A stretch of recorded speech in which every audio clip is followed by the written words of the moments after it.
ఓం శ్రీ గురుభ్యో నమః. ఓం శ్రీ మాత్రే నమః. జూలై మాసంలో తులారాశి వారి ఫలితాలు ఏ విధంగా ఉంటాయో పరిశీలిద్దాం.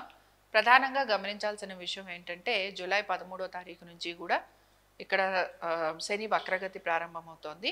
కాబట్టి శని వక్రగతి వలన ఎటువంటి ఫలితాలు ఉంటాయి, ఎటువంటి లాభాలు ఉంటాయి, ఈ విషయాన్ని మనం గమనిద్దాం.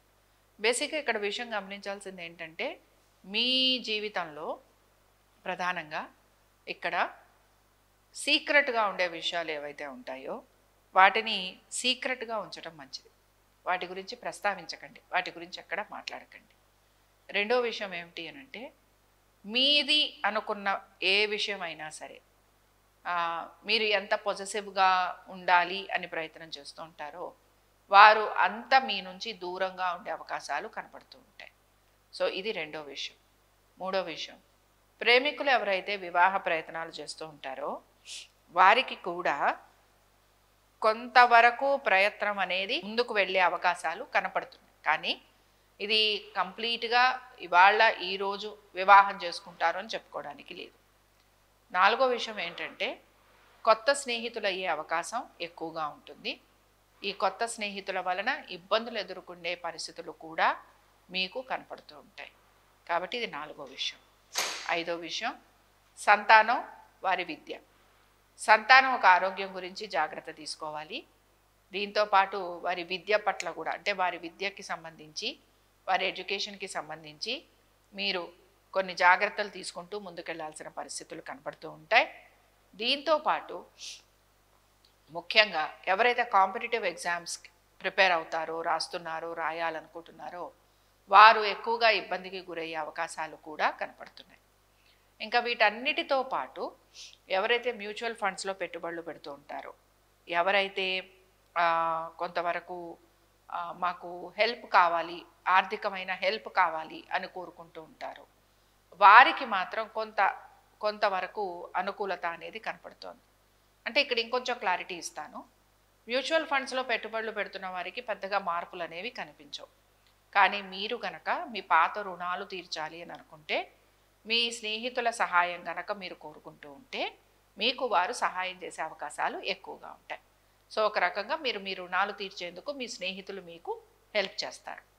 ఇవి బేసిక్గా ఈ మాసం అంతా మీకు ఉండేవి. ఇంకా ఉద్యోగస్తులకి మనం పరిశీలిద్దాం. ఉద్యోగస్తులకి ఉద్యోగపరంగా అయితే బాగానే ఉంది. అయితే ఏంటంటే వీళ్ళకి కూడా వర్క్ రిలేటెడ్గా స్ట్రెస్, స్ట్రెయిన్ ఇలాంటివి కనపడుతున్నాయి. వ్యాపారస్తులకి మాత్రం వ్యాపార పరంగా చాలా మార్పులు అనేవి ఏవి కూడా కనిపించటం లేదు. ఇంకా వీరు ఎక్కువగా ఇబ్బంది పడే అవకాశాలే కనపడుతున్నాయి.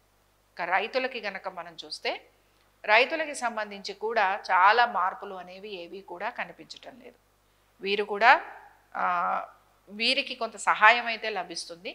అలాగే ఈ సహాయంతో పాటు వీరికి గవర్నమెంట్ ద్వారా వచ్చే ఏవైతే ఉంటాయో బెనిఫిట్స్ అనుకుందాం, ఈ బెనిఫిట్స్ అన్నీ కూడా అవకాశం ఉంటుంది. అండ్ సీనియర్ సిటిజన్స్ తప్పనిసరిగా వీరికి కోర్టు కేసులున్న ఆరోగ్యము, కోర్టు కేసులు, అలాగే ప్రాపర్టీ మ్యాటర్సు ఇలాంటివన్నీ కూడా మీకు ఇబ్బందికరంగా ఉండే అవకాశాలు కనపడుతున్నాయి. కాబట్టి సీనియర్ సిటిజన్స్కి ఈ విషయాలు ఎక్కువగా ఉంటాయి. ఎక్కువగా హాస్పిటల్స్కి వెళ్ళాల్సిన పరిస్థితులు, ట్రీట్మెంట్స్ ఇప్పించాల్సిన పరిస్థితులు, లేదా ట్రీట్మెంట్స్ తీసుకోవాల్సిన పరిస్థితులు ఇవి మీకు కనపడుతూ ఉంటాయి. ఇవి మాత్రం ఈ రాశి వారిలోని వారందరికీ కనపడుతూ ఉంటాయి. వివాహ ప్రయత్నం చేస్తున్నాము, మేము వివాహం గురించి ఆలోచన చేస్తున్నాము అనే వారికి మాత్రం సంబంధాలు చాలా వరకు దగ్గరగా రావటం, తప్పిపోవటం, లేదా మీకు అనుకూలంగా లేకపోవటం, లేదా వచ్చిన వ్యక్తులు మీరు ఆశించిన విధంగా ఉండకపోవటం, ఇలాంటి వాటి వలన కాలయాపన అనేది మీకు కలుగుతూ ఉంటుంది. సో ప్రధానంగా ఈ విషయాలన్నీ కూడా మీరు ఈ మంత్లో చూడబోతున్నారు, ఈ మాసాల్లో చూడబోతున్నారు. మరి ఈ రాశి వారు ఎటువంటి పరిహారాన్ని చేస్తే బాగుంటుందో చూద్దాం.